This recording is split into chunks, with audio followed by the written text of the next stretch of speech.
more about what you love, because I know you do love strategic management and you're watching this video because you want to learn more about strategic management. You want to learn the ins and outs of strategic management. So do you like the video?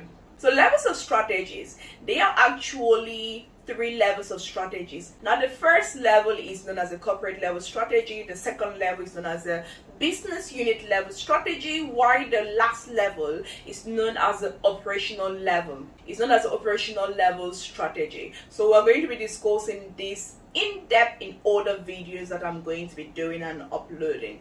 So those are the 3 levels of strategy. So corporate level, these are the parents of the company, so they are the ones who give direction to the company. Business unit level, this is actually the point where the real business takes place. This is where companies either compete or cooperate. I'm going to explain in the further videos. And operational level, this is where you have the day-to-day activities. This is where the real work actually takes place. It's because the day-to-day work helps to achieve the goals of the business unit level, and the business unit level, the achievement of the business unit level goals helps to achieve the corporate level goals. So it is like a strata.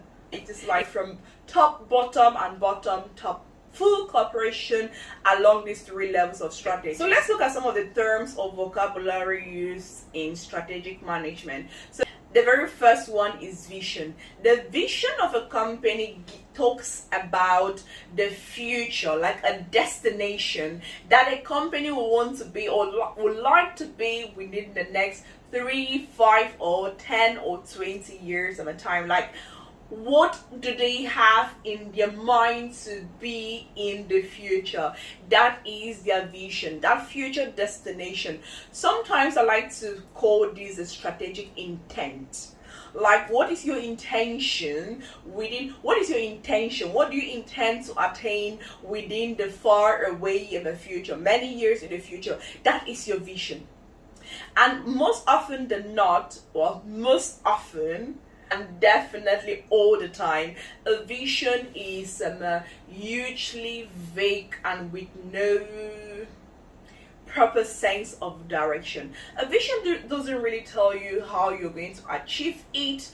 No, it doesn't do that. Like, a vision just tells you, like, okay, this is where I would like to be in the future, or this is what I would like to become in the future. It doesn't really tell you how you're going to become that thing in the future. Like, when you read the visions of certain companies, you're like, okay, how are you guys going to get there? It gets somehow really confusing and complex, but then it helps to keep the employees motivated and knowing that there's a big picture for them to accomplish in the future. Like, there's something bigger than them. That is why I love this. One of the 14 principles of Henry Fayol says the organization's interest should be above individual interest, because when you do that, you help the company to achieve its vision. Now the next term used that we are going to use in a whole lot of time is mission, which is the next vocabulary. Now, a mission gives you that roadmap on how you're going to achieve your vision. Right? Like, a mission of a company stipulates how that company, or it gives like a picture, a clear picture. It gives you a roadmap, the things that a company is going to do in order to achieve its vision in the future. So that is a mission. Like, the whole reason for the existence of the company, what they stand out to do. That is the mission of the company. Now the next thing that we're going to be discussing about is the goal, or the next term is a goal. Now the goal is like that general statement or outpour of the aim or the purpose of the business. So that is the goal, and goals sometimes are equally vague.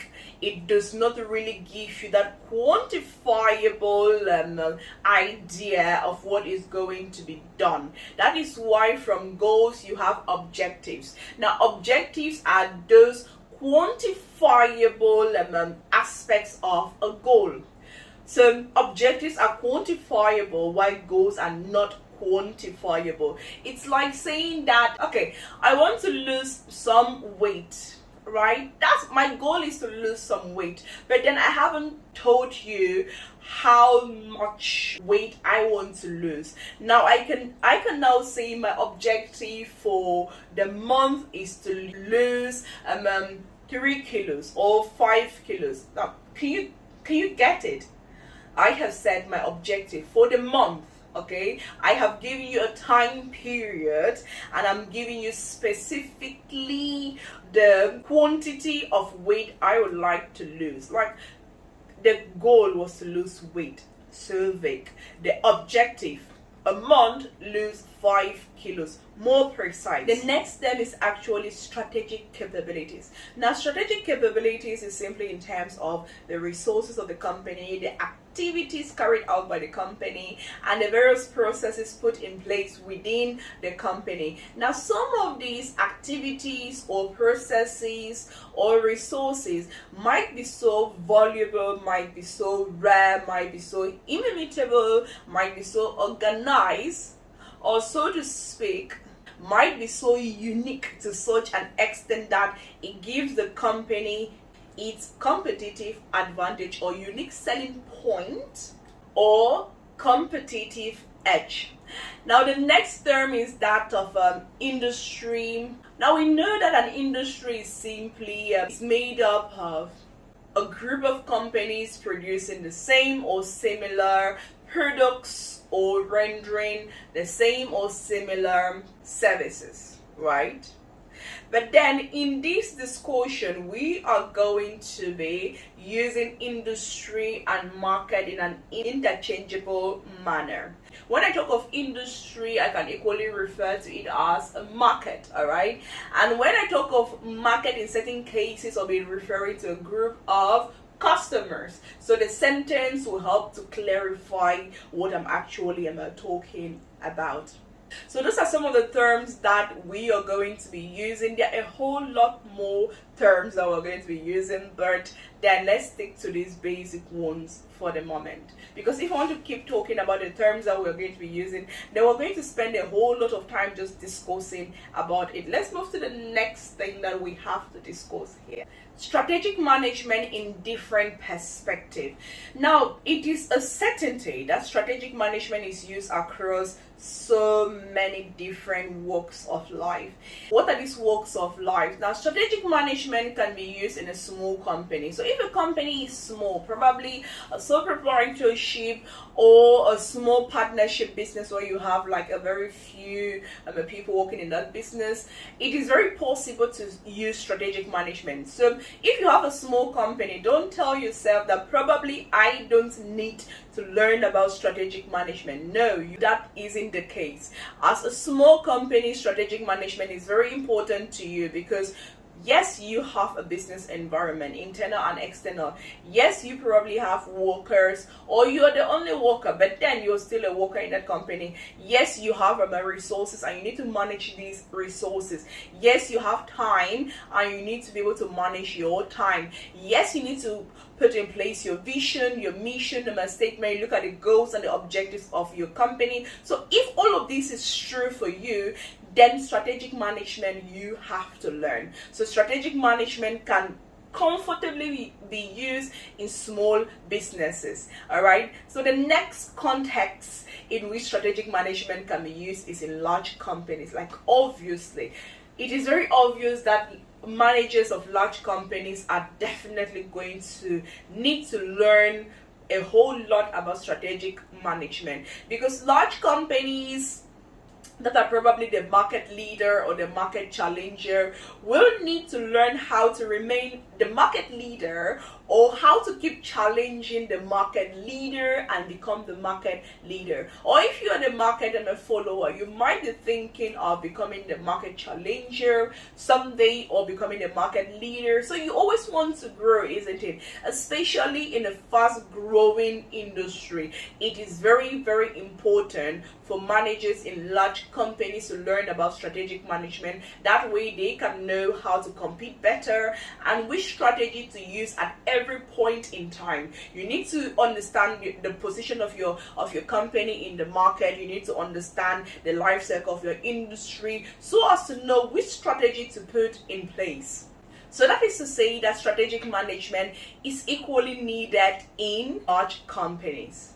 Now, these small, large companies could be manufacturing, could be merchandising, could be service, could be hybrid. Whatever be the case, strategic management can be used across all of these different types of businesses. So if you're into manufacturing, you need strategic management because you need to understand your business environment, and your business environment here takes into consideration your consumers' behavior, your bargaining power, and all the likes. If you're into services, you need to know strategic management as well because it will help you to understand the value chain. That way you can fully know where value is created or lost within the process of rendering services. If you're into merchandising, very well, you need strategic management. If your business is a hybrid business, that is, it comprises manufacturing and merchandising, manufacturing and services, manufacturing and well, I've said it already, or services and merchandising. Whatever your business is, that is a hybrid. If your business has a combination of 2 or 3 of these, manufacturing, merchandising, services, that means it is a hybrid business. So if that is the case, you need strategic management. Now, strategic management is equally very important in the public sector because sometimes government officials could be like, all this strategic management stuff is actually needed in the private sector and not in the public sector, but that will be so grossly mistaken, right? Like totally grossly mistaken, because when we look at one of the challenges of strategic management is that there are a whole lot of changes when it comes to the purpose of businesses nowadays. Well, I'm going to discuss that just in a couple of seconds to come, but that is just to say that strategic management is needed irrespective if the company is in the public sector, the private sector, or a mixture of the two.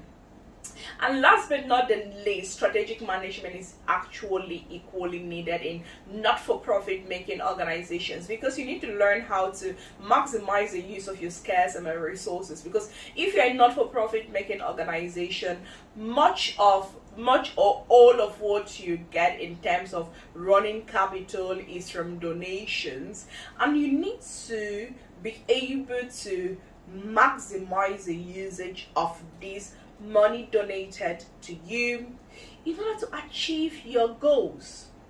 So basically, strategic management is needed everywhere. So now that is covered, let's look at some of the challenges when it comes to strategic management.